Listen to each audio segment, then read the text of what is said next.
Have you ever found yourself between faith and fear, floating in the middle of nowhere with nothing but your thoughts and a heartbeat?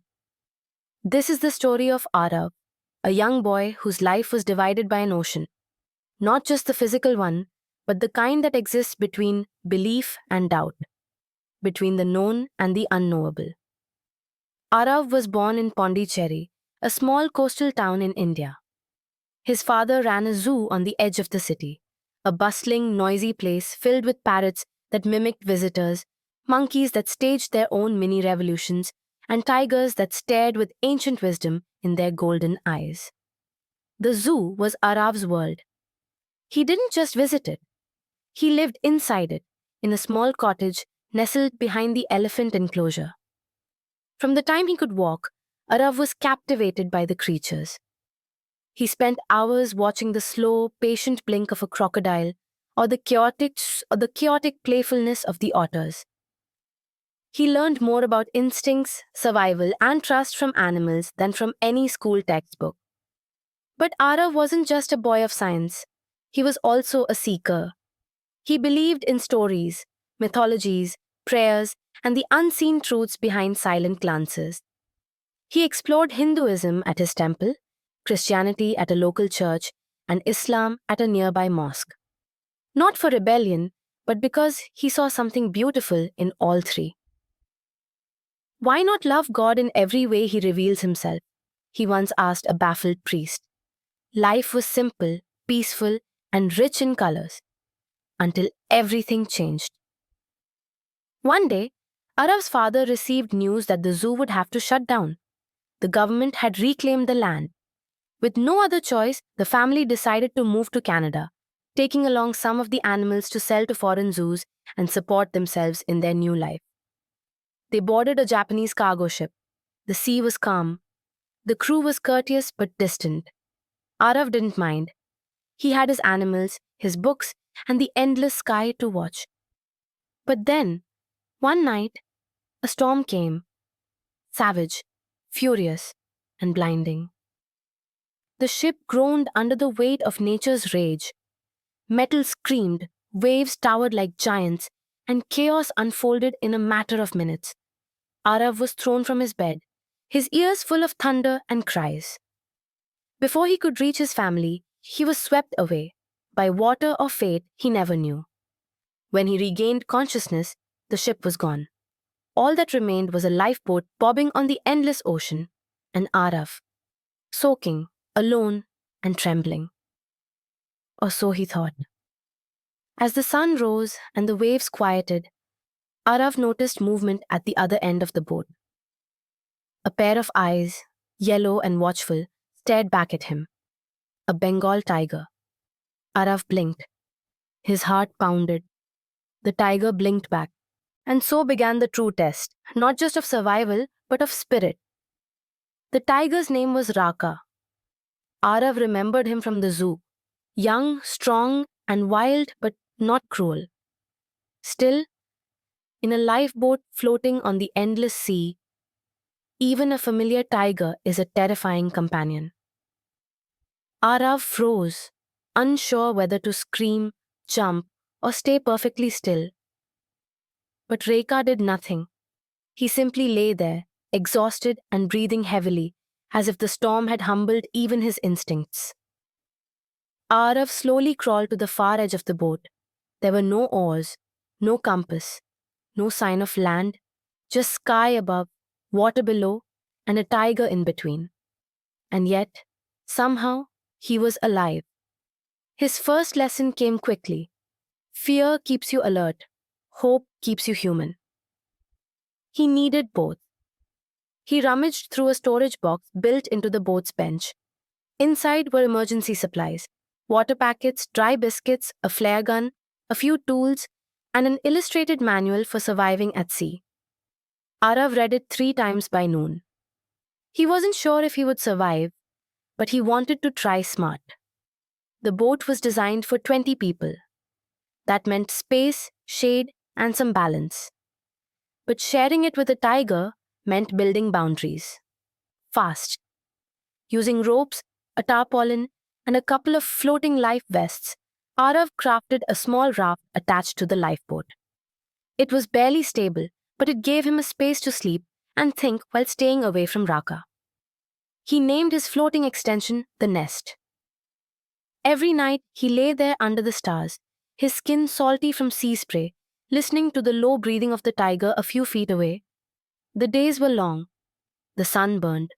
The silence was loud. But Aarav didn't go mad. Why? Because he talked to the sea, to the stars, and to Raka. I know you're hungry, he'd say. Me too. But let's not eat each other, okay? He told stories to himself and to the tiger. Stories of gods and warriors, of brave children and impossible miracles. The stories became prayers. The prayers became promises.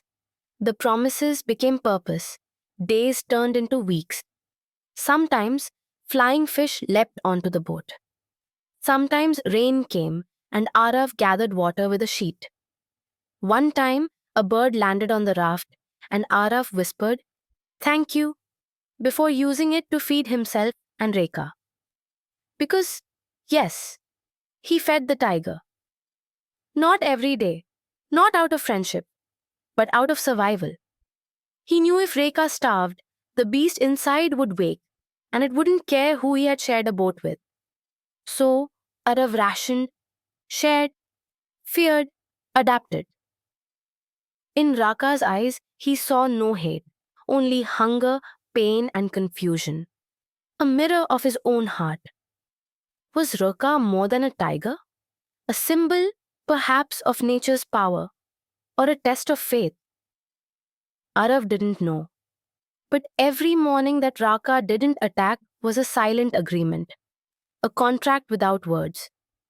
We live together or we die apart. Have you ever faced something that scared you into becoming stronger? What would you do if you were stuck with a tiger and no way home? Some people say the ocean is just water. Aarav knew better. It was a living force, a mood, a mirror.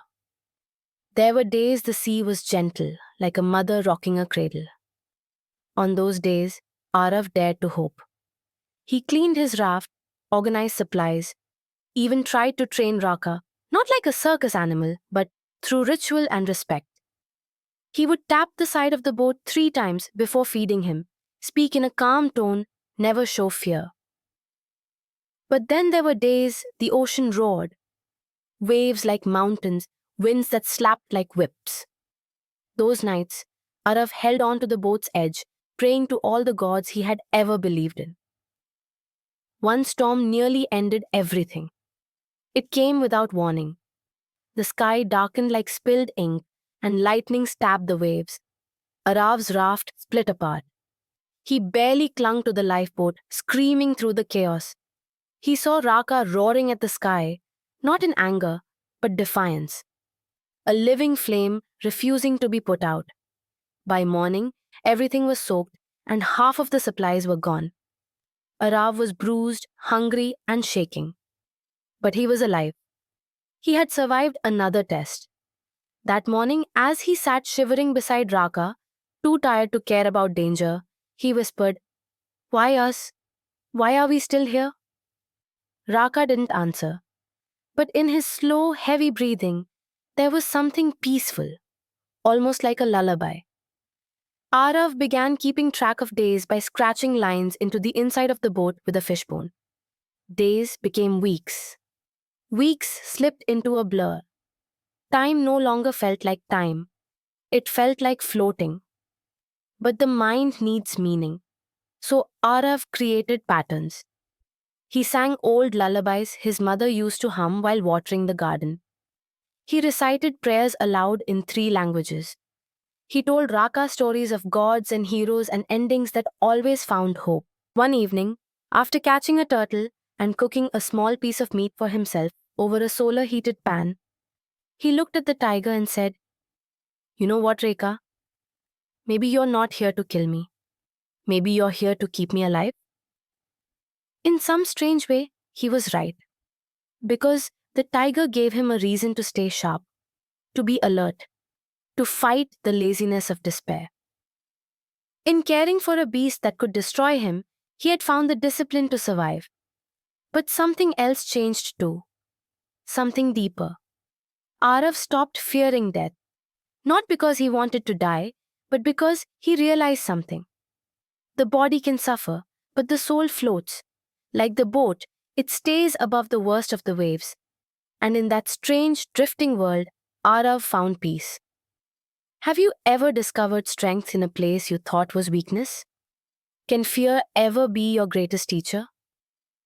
One morning, after nearly 2 months at sea, Aarav noticed something impossible.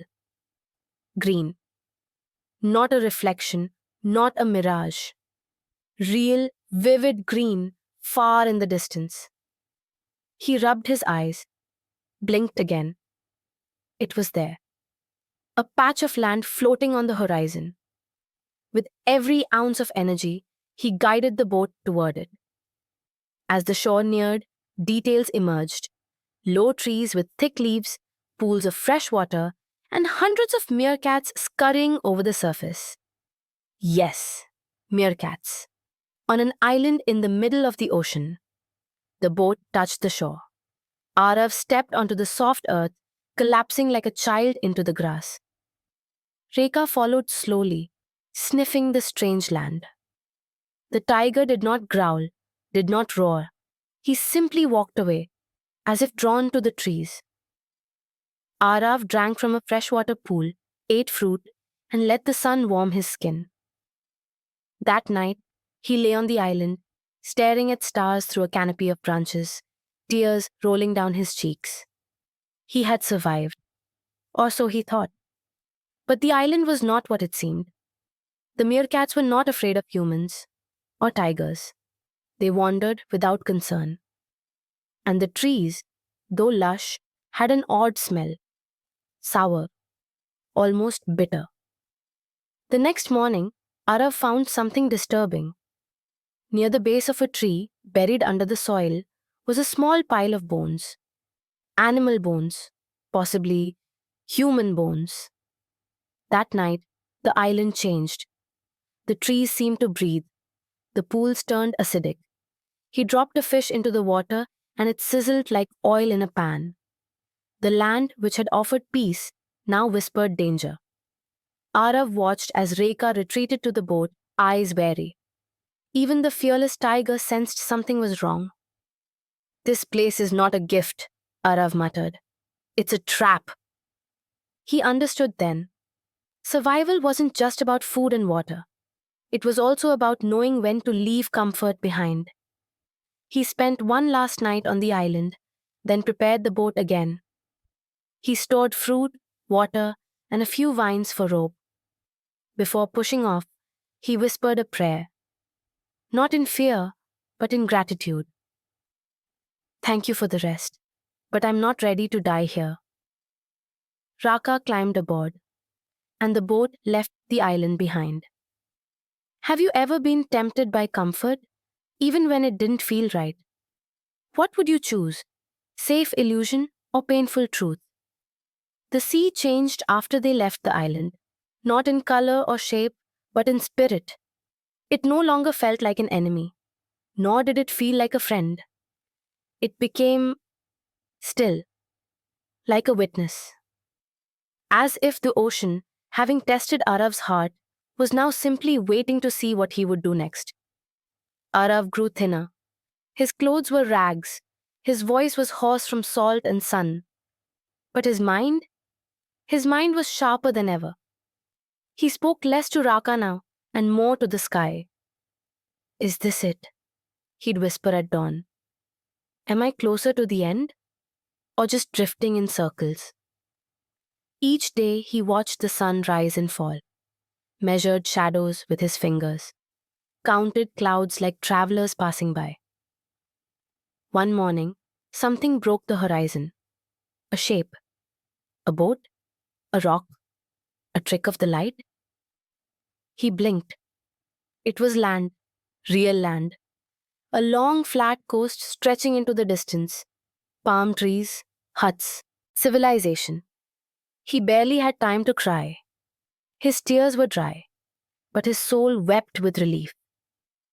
As they drifted closer, Reka stood up, tall, proud, as if he too knew this journey was ending.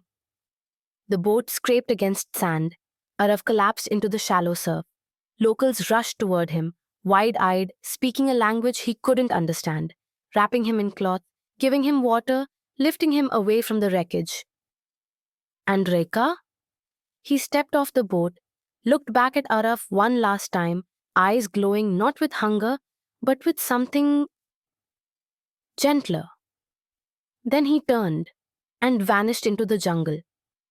No growl, no goodbye. Just silence. When someone walks away after a long journey, do they leave or return to where they truly belong? Would you follow the one who saved you or honor their choice to leave? Aarav woke up in a hospital bed, white sheets under him, fluorescent lights above. His skin was sunburned, lips cracked, body weak, but he was alive. Doctors came, then reporters, then officials. They all had the same questions. How did you survive? How long were you at sea? Did you say tiger? Aarav nodded. Yes, his name was Raka. Some laughed politely. Others looked concerned. A few simply wrote things down without a word. Eventually, two men arrived from the shipping company. Insurance agents from the mainland. Clean suits, clipboards, straight faces. They asked him to tell the story again. He did. They asked for details, proof, photos, records. He had none. So they asked, can you tell us another version? One without the tiger? One people might believe. Aarav blinked. Another version? What do you mean? He asked. Just tell us what could have happened if, say, there was no tiger, no island, just people, other survivors, a darker story, a human story. And so, Aarav did. He told a second story, one where the cook from the ship killed another passenger for food, one where his mother tried to protect him but died, one where Aarav, young, starving, alone, did something terrible just to survive. This story had no tiger, no island, no miracles, only death and desperation. When he finished, the men scribbled notes, closed their folders, and asked quietly, which story is true? Aarav looked at them, his eyes calm. Does it matter? They were silent. Both stories explain how I survived, he continued. But one makes me want to live. Years passed. People still asked Aarav about the tiger. Some called it imagination, others faith. A few believed every word. He never argued. He only smiled and said, the sea tells many stories. The one you believe says more about you than it does about me. He never saw Raka again. But sometimes, at night, he dreamed of golden eyes in the dark, watching him silently from the jungle. Not with hunger, but with memory. Which story would you choose? The one with pain or the one with wonder? Does truth always need to be real or just meaningful? Years later, Aarav became a quiet teacher in a coastal village. He never wrote a book, never chased fame. But people came from far and wide just to hear him speak, especially one story. The one about the boy, the tiger, and the sea. He told it simply, not to impress, but to inspire. Life, he would say, isn't just about survival. It's about the story you tell yourself while surviving. His listeners, young and old, would sit silently as he spoke about fear, faith, and floating through the unknown. About danger that taught discipline, about loneliness that taught love. But most of all, he spoke about choice. You see, both stories were true. one filled with cruelty, the other with courage. But only one gave him the strength to carry on. Only one helped him heal. Not because it denied pain, but because it transformed it. That's what stories can do. That's what your story can do. Life lesson. Even in the darkest moments, you can choose how your story is told. Will you focus on the monsters or the strength it took to face them? Will you tell the version where you broke or the one where you rose? Quote of the story: the world will ask you to tell the story it understands, but tell the one that gives you light. Now, a question for you. Which version of your life story are you choosing to believe today? The one where you were a victim or the one where you became the hero? If listening to English stories like this helps you learn and grow, imagine what 10 minutes a day can do for your fluency.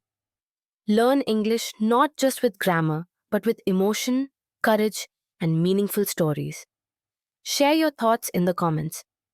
What did this story mean to you? And if you felt even one spark of inspiration, don't forget to subscribe to Epic English Stories for more journeys like this. Stories that teach, transform, and stay with you forever.